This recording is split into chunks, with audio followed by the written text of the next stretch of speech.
Does anyone remember the movie called I, Robot or The Terminator? Does it remind you of robot? The idea of robot first came out from a Karol Čapek novel, playwright of Kazakh Republic.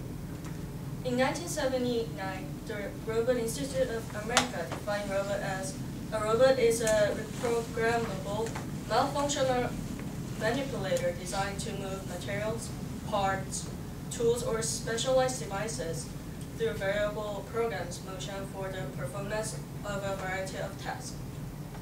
The robot that I'm going to talk about will be called a ubiquitous robot.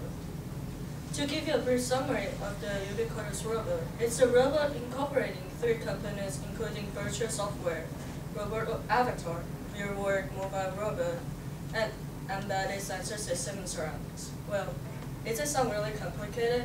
It is simply a robot that can think, act, and adapt to a sensory input. Is it still complicated? It can be defined as a robot that is able to communicate with human beings. Isn't it fascinating? Think about it. In a few years, you're going to have a robot that does all kinds of things for you. It can do homework, housework, work, research, and all kinds of things that you have to do. If I have a robot, I'll be very tempted to order a robot to do my homework.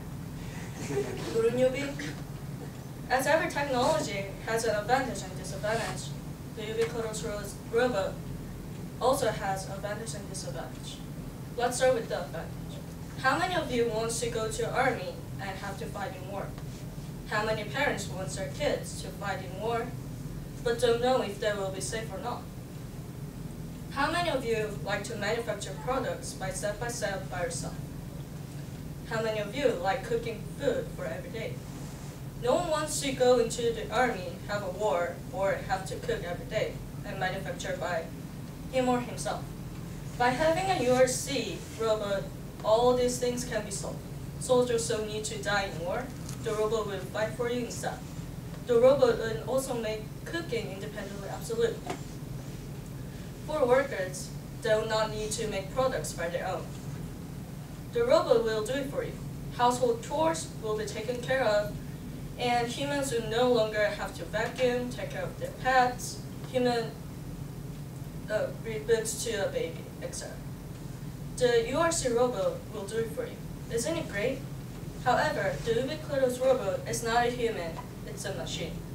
So the ubiquitous robot can malfunction. Once it happens, it will be a big issue all around the world because it has the intelligence.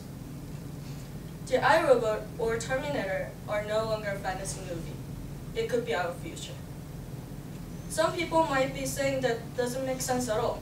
Then, how many of you can live without technology? All the things that are around you are technology or a machine. Isn't a machine a robot? The robot can control the people or can harm the people. For example, the URC machine can harm the baby unexpected. Even though people will no longer fight on the war, there should be someone in charge of controlling the robot. By malfunctioning, the robot can kill our forces or other civilians. Was it too heavy? Then I can give you an easy example. What if the robot burns your house? Before you leave, you order it to cook for dinner, and when you come back, there's a house where it should be. How about breaking the furniture? Oh, be careful when you give it to your mom or your wife.